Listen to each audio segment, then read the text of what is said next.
L'histoire de la cité, ce sont aussi les Gnawa, ces descendants d'esclaves africains, qu'Essaouira célèbre chaque été au cours d'un festival international de musique. Traditionnelle, cette musique a pourtant poursuivi son évolution, notamment sous l'influence du mouvement hippie, accueilli ici dans les années 70, en présence de Jimi Hendrix, dont on reconnaît les influences dans la musique du groupe Kif Samba.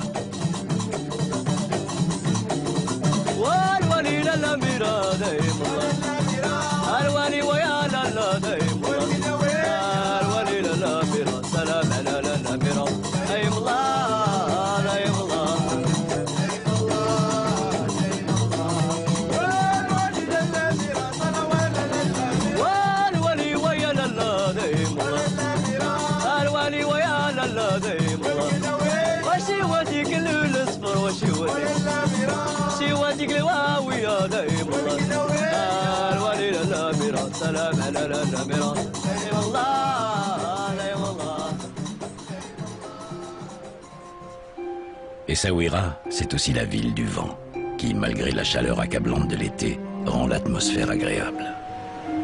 Il ravit les nombreux amateurs de kite et de windsurf qui se pressent sur les côtes, mais il permet également de participer à l'effort national en faveur des énergies renouvelables, avec l'un des parcs éoliens qui commencent à se multiplier dans le royaume.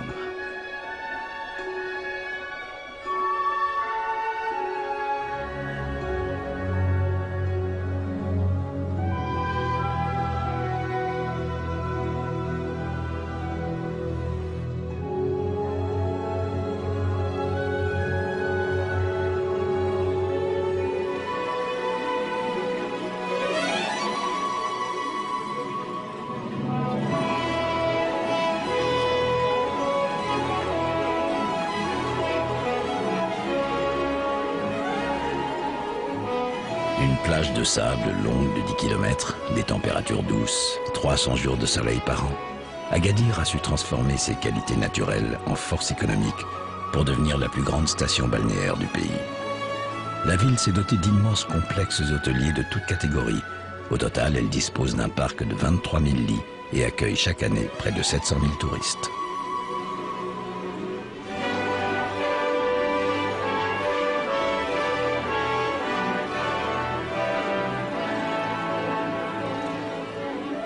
À quelques kilomètres seulement, les grandes constructions laissent place aux petits villages de terre qu'on appelle des douars. Et la richesse du tourisme est relayée par la culture très spéciale de l'argan.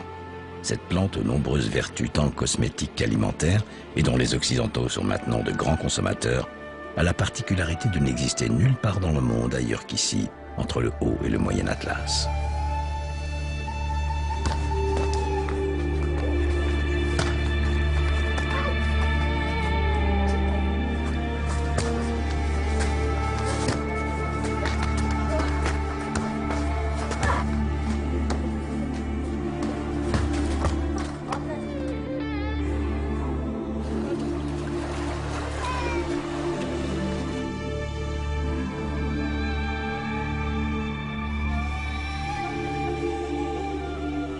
Ce véritable or vert est exploité par des coopératives de femmes qui se sont constituées depuis une quinzaine d'années et contrôlent l'ensemble de cette filière avec un réel succès, tout en gagnant leur indépendance économique.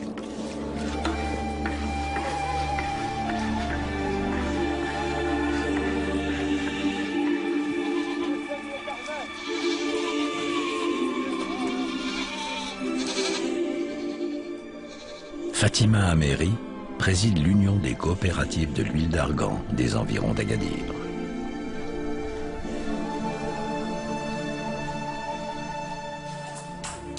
Ils livrent toute la production directement à UCFA, c'est l'Union des coopératives bien sûr, et là ils assurent la commercialisation de leurs produits sans que la femme part au souk bien sûr.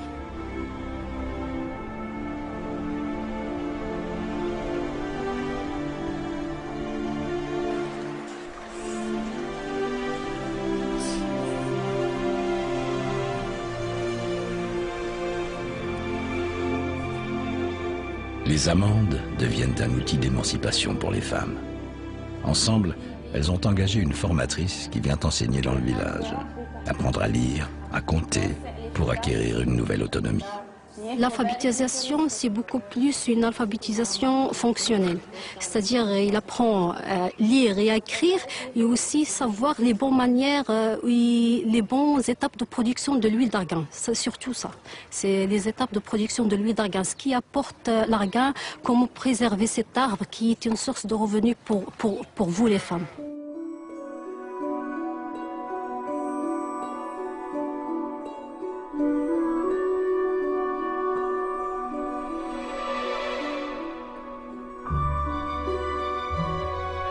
Du moment que la femme savent lire et écrire, ils peuvent se déplacer. Par exemple, ils savent le numéro de bus, même pour y aller à un autre devoir, une autre ville. Parce qu'avant, ils ne peuvent pas se déplacer. Il y a toujours un homme qui part avec la femme pour une direction, pour y aller à la ville. Alors maintenant, ils peuvent y aller toutes seules. Khadija Ouiskiran est l'une des femmes qui travaillent à la coopérative. Pour faire l'huile d'argan, après avoir récolté les fruits, on trie d'abord les noix, puis on les laisse sécher. Une fois que tout est sec, on enlève la graine pour pouvoir la travailler.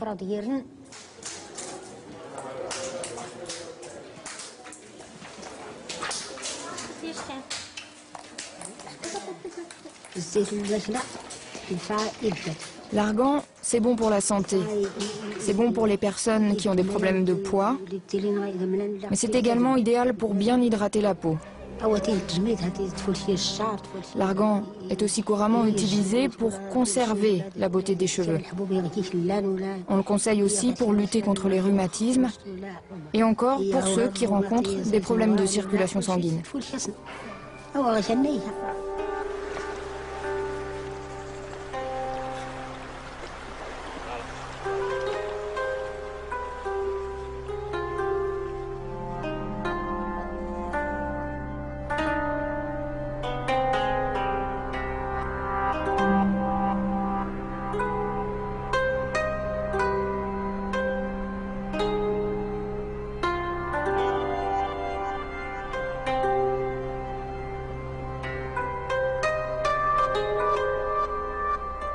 La légende rapporte que vers 1070, un nomade planta sa tente dans le désert et mangea tant de dattes qu'il finit par faire surgir une palmeraie. Ainsi naquit Marrakech.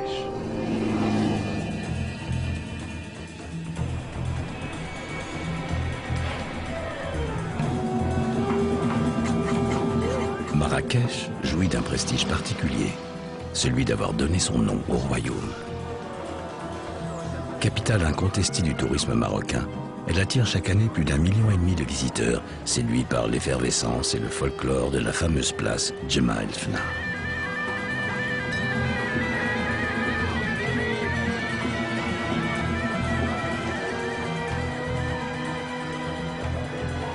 L'accueil Marrakchi continue à se développer et également en direction d'un public haut de gamme, animé de nouvelles exigences de qualité. Symbole de ce tourisme d'exception, la Mamounia est un palace mythique dont la récente rénovation a été confiée au décorateur français Jacques Garcia. Il y a peu de mythes en matière d'hôtellerie. Et la Mamounia, c'est vraiment le symbole du voyage. J'ai connu, moi, la Mamounia il y a 40 ans. Je l'ai connu donc avant toutes les modifications. Je l'ai connu dans l'état Churchill, finalement. Et c'est un endroit qui m'a ouvert l'esprit sur l'Orient.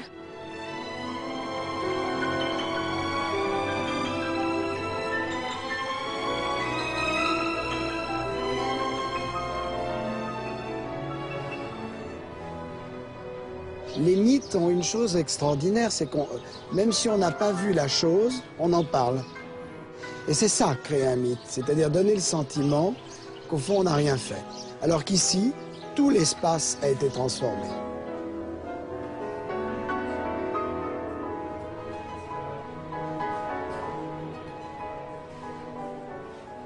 L'hôtel, avec les modifications tardives, avait été tourné sur l'intérieur. Il n'était plus tourné sur son jardin. Alors je veux dire par là que les espaces de vie n'étaient plus avec des fenêtres communiquant au jardin. Ça a été évidemment la première modification que j'ai apportée. Ce qui comptait, c'est de recréer dans cet espace une vie qui puisse s'harmoniser autour d'un jardin et un espace de vie collectif. Un endroit comme celui-ci n'est plus un endroit réservé à la clientèle de l'hôtel. C'est un endroit ouvert à la ville. Ça veut dire tous les gens qui ont des maisons, des gens qui sont installés Marrakchi, entre guillemets, puissent venir ici et en faire presque leur quartier général.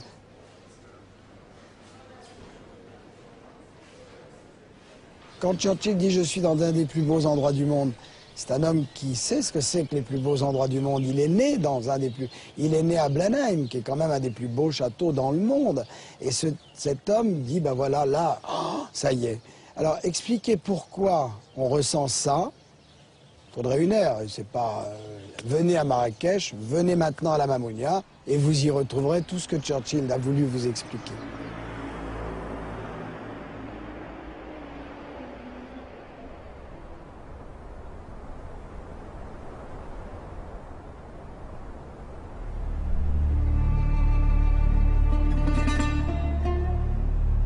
À seulement quelques kilomètres en direction de l'Atlas, l'effervescence Marrakchi s'estompe. Le décor change pour laisser place à de vastes étendues silencieuses dans une palette de couleurs allant du vert des arganiers à l'ocre des petits villages de terre qui se fondent dans le paysage.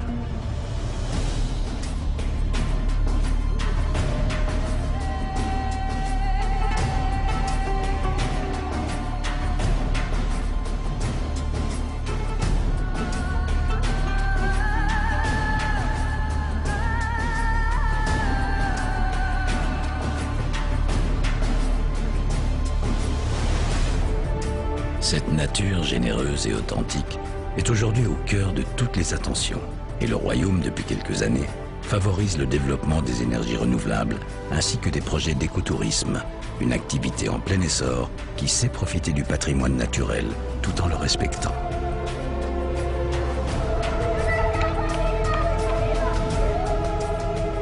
Jean-Martin Herbeck a fondé en 2001 le domaine Terre d'Amanar, une réserve naturelle d'énergie dans laquelle l'hébergement, le mode de vie et les activités se font sur un mode responsable.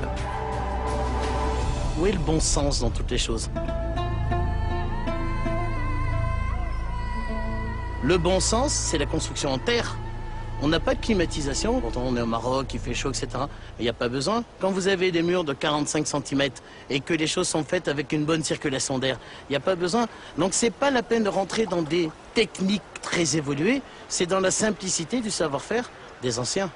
Exemple de technique éprouvée par le temps, ce système d'irrigation ancestrale consistant à enterrer près des plantations des pots de terre non vernis remplis d'eau. L'eau se diffuse lentement dans le sol sans déperdition et la plante apprend à ne consommer que ce dont elle a besoin. Aujourd'hui, avant de se préoccuper des panneaux solaires ou de lampes qui consomment basse consommation, c'est bien. Mais d'abord, il faut donner les moyens de vivre décemment aux gens qui sont tout autour. Et aujourd'hui, je pense que c'est un de nos éléments de fierté, c'est qu'aujourd'hui, le projet Terre d'Amanar, il fonctionne grâce pour et avec les gens de la région. Nos légumes viennent du coin, les articles d'artisanat viennent d'ici, donc on a une vraie implication dans le village.